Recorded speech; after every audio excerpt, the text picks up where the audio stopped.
Buenos días. Sean todos ustedes bienvenidos a la convocatoria del grupo de prácticas conformado por Paola Soto y Sandra Villarraga. A continuación, les contaremos el paso a paso para estructurar nuestra unidad didáctica. En primer lugar, se realizó una revisión documental de las 3 tutorías que hasta el momento llevábamos asistidas para elegir sobre cuál trabajaríamos. La unidad temática que más nos llamó la atención fue la vista en la tutoría número 3, una pedagogía crítica para una cultura de paz. Nos basamos en el texto Pedagogía de la Memoria y de Enseñanza de la Historia de Marta Cecilia Herrera y Yerixa Merchán Díaz, ya que consideramos que es la más coherente para los niños del ciclo 1 del Colegio Gimnasio Latinoamericano, lugar donde nos encontramos haciendo nuestras prácticas. Para contextualizar nuestra lección, nos parece apropiado dar un pequeño contexto histórico de la locación de la institución y citar lo que dicen Herrera y Merchán respecto a la pedagogía de la memoria. La pedagogía de la memoria debe nutrir evocando el reconocimiento de las huellas de esperanza en la historia, a través de un proceso de reflexión acerca del sentido humano, es decir, orientando su quehacer a rescatar y explicitar los olvidos para recordar aquello que se ha sumergido, pero que está latente en la historia, y sin obviar el rigor investigativo. Poder desde una crítica de la memoria escuchar la voz y otorgarle la palabra a los silenciados, y hacerlos palabra evocada en un tiempo, el tiempo de los testigos, de los que cuentan, de los que testimonian, de los que narran y también de los que callan, para visibilizarlos y hacerlos públicos, a ellos, a sus vivencias, a sus historias, a sus contextos, para recuperarlos del olvido impuesto. Para otorgar voz a los silenciados, como dice Herrera y Merchán, necesitamos conocer un poco de la historia del lugar, el contexto social que está latente en cada uno de sus habitantes y que ha sido heredado a través de las generaciones, como lo es en la localidad de Ciudad Bolívar,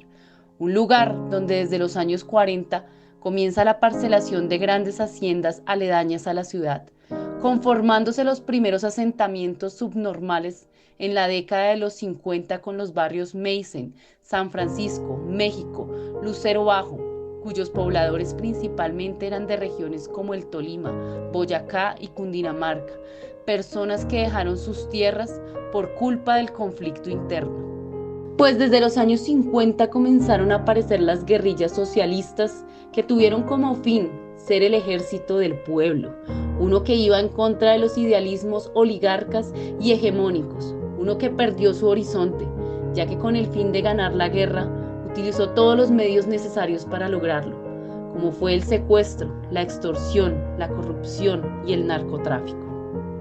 No podemos decir que solo por las guerrillas se comenzó a invadir estos terrenos. También fue gracias a formaciones paramilitares, pues aunque en esa época no se conocían por ese nombre, muchos de sus más antiguos habitantes recordarán a los pájaros, activistas, conservadores que perseguían a los liberales hasta que de una forma sangrienta, sanguinaria y terrorífica hicieron que muchos huyeran, conformando barrios marginales en la periferia de la ciudad, montañas que hacían recordar de forma nostálgica aquellos días maravillosos en el campo, donde alguna vez crecieron y soñaron con morir. Estas zonas fueron refugiando cada vez más y más a personas que en sus territorios su único sustento era la tierra,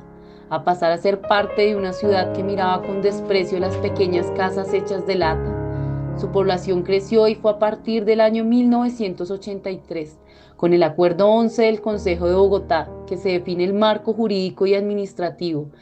de lo que se denominó el Plan Ciudad Bolívar, con el cual se pretendía orientar el crecimiento de la ciudad, perseverando el espacio de la sabana para fines útiles agropecuarios, un lugar donde sus habitantes tenían que convivir con aquellos que un día les quitaron las tierras, peones de la guerra que fueron útiles para el fortalecimiento del conflicto armado.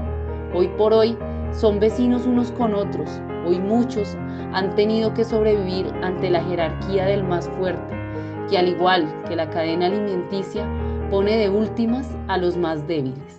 A partir de esta historia y las hermosas palabras de Herrera y Merchán, queremos desglosar nuestra unidad didáctica, ya teniendo clara la importancia de la memoria, de reconocernos como actores activos dentro de un momento histórico, Es necesario dotar de herramientas a nuestros estudiantes para que sean capaces de expresar, rememorar, recordar y contar sus vivencias. Dicho lo anterior, se procede a realizar una búsqueda de textos narrativos, los cuales nos ayudarán a darle forma a la actividad que consideramos mejor para los niños, por lo cual nos dirigimos a la página del Centro Nacional de Memoria Histórica y después de una exhaustiva búsqueda encontramos que el día 4 de junio del 2020, fecha en la que se conmemora el Día Internacional de los Niños Víctimas Inocentes de Agresión,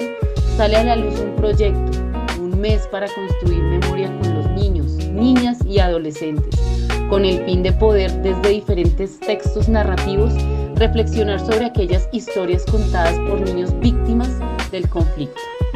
Este proyecto nos pareció realmente encantador, ya que el objetivo principal es que los niños tomen la batuta como herederos, protectores y constructores de memoria histórica en sus territorios, dando continuidad a lo que dicen Herrera y Merchán: la historia viva, narrada y sentida y testificada es la memoria. Ya con una idea de cómo desarrollar la actividad, elegimos el cuento, Un largo camino, escrito por Beatriz Eugenia Vallejo, donde narra por medio de la fábula la historia de dos pequeños, que a pesar de ser de dos lados opuestos del país, viven la misma historia, siendo estas víctimas de la migración interna forzada a causa del conflicto armado. Al observar quienes respaldan y financian este cuento, caemos en cuenta que la Agencia de los Estados Unidos para el Desarrollo Internacional, USAID, y la Organización Internacional para las Migraciones, OIM, hacen parte de este proyecto. Estas son dos entidades que financian diferentes ONGs para tratar de dar solución al problema de migración a nivel mundial,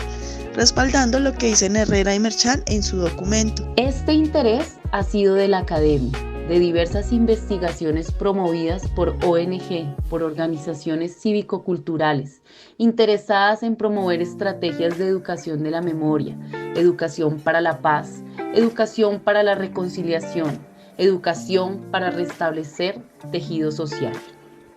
Seleccionado el texto central sobre el cual aplicaríamos la dinámica de reflexión, se procede a elegir el cómic como herramienta detonante y producto final de la unidad didáctica. Actividad planteada. Primero, breve introducción al cómic. Se enseñan las herramientas básicas dentro de este mediante diapositivas y ejemplos. Segundo, se reproduce el video del cuento Un largo camino en el televisor dentro del aula. Indicaciones. Primero, dibujar 4 viñetas. Segundo, en cada viñeta se dibujará. En la viñeta 1, ¿qué sintieron? En la viñeta 2, ¿cómo ayudarías a Anita y o a Guillermo? Viñeta 3, ¿qué reflexión o moraleja te deja? Viñeta 4, dibuja tu animal favorito. Hora de la reflexión. El resultado fue muy gratificante, dado que, si bien el tema abordado es el desplazamiento forzado, los niños lo comprendieron y lograron empatizar ante la situación que los personajes principales del cuento estaban atravesando al ser víctimas de la guerra interna. También pudimos observar desde sus dibujos y sus diálogos cómo salen a la luz las subjetividades de cada niño como ser individual y que, a pesar de su corta edad, logran desde el cómic cumplir con lo dicho por Herrera y Merchán respecto a la pedagogía de la memoria, la importancia del espacio biográfico en donde se privilegia lo vivencial, lo íntimo, lo privado. Lo educativo alude a la forma como se constituyen los sujetos en una compleja interacción con otros sujetos y con los distintos dispositivos y estrategias puestos en juego para la transmisión, continuidad y o transformación de los conocimientos disponibles en la sociedad, incluidos los referentes a la configuración de las subjetividades.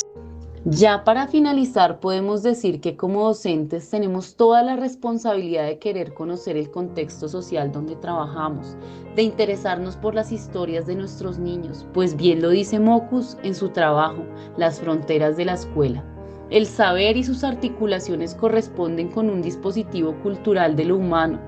Realizar nuestras prácticas pedagógicas en esta institución nos sirvió mucho para aterrizar el romanticismo de la docencia que se ve en los primeros semestres de estudio. Nos dio más fuerzas y alimentó nuestro espíritu, generando en nosotras la promesa de que no es necesario esperar para obtener el título como licenciadas para poder cambiar la vida de estos niños, para ser la luz en ese mundo lleno de sombras que al más mínimo descuido puede despojarte aquello que más aprecias. Para ser guía en un mundo donde muchos no tienen claro qué es lo bueno y lo malo, ya que dependiendo de nuestras necesidades y los valores de casa, la delicada línea moral que puede inclinarse a donde nuestras necesidades nos dicen que no está mal. Gracias a esta actividad, pudimos enseñarles a los niños que la diferencia no es sinónimo de división y que sus historias pueden ser similares y compartidas, que todos pueden ser el superhéroe de la historia, con gestos tan simples como la empatía, como la generosidad y la solidaridad, valores que son muy escasos en un país que tiene como dicho popular la malicia indígena. Es así, en ese lugar que con mi compañera prometimos interesarnos por lo que viven nuestros estudiantes fuera del aula de clases, para de esta manera poder tener un plan de acción que sea de ayuda para ellos, que al ver cómo algunos de ellos llegaban a las clases con problemas de aseo personal, sin haber podido desayunar, con problemas afectivos, que es que consideramos que como docentes no podemos desviar la mirada y dejar nuestros sentimientos fuera del salón. Está en nuestras manos, en nuestro amor por esta bella profesión que hemos escogido, lograr que, desde el aula de clases, se creen personajes que se enamoren de la historia escrita en aquellas hojas, que a medida del tiempo obtienen su peculiar tono amarillo, que seamos aquellos que en la oscuridad y en la penumbra den luz a aquellos que desde su sufrimiento pueden ser íconos de la lucha, que pueda ser a futuro personajes admirados y que en sus recuerdos siempre esté ese docente que creyó en él y que sin importar los límites en el sistema educativo fue más allá, fue a donde ningún otro se atrevió a ir. Pues sí, es de salvar y dar luz, estaremos dispuestos de ir hasta el mismísimo infierno.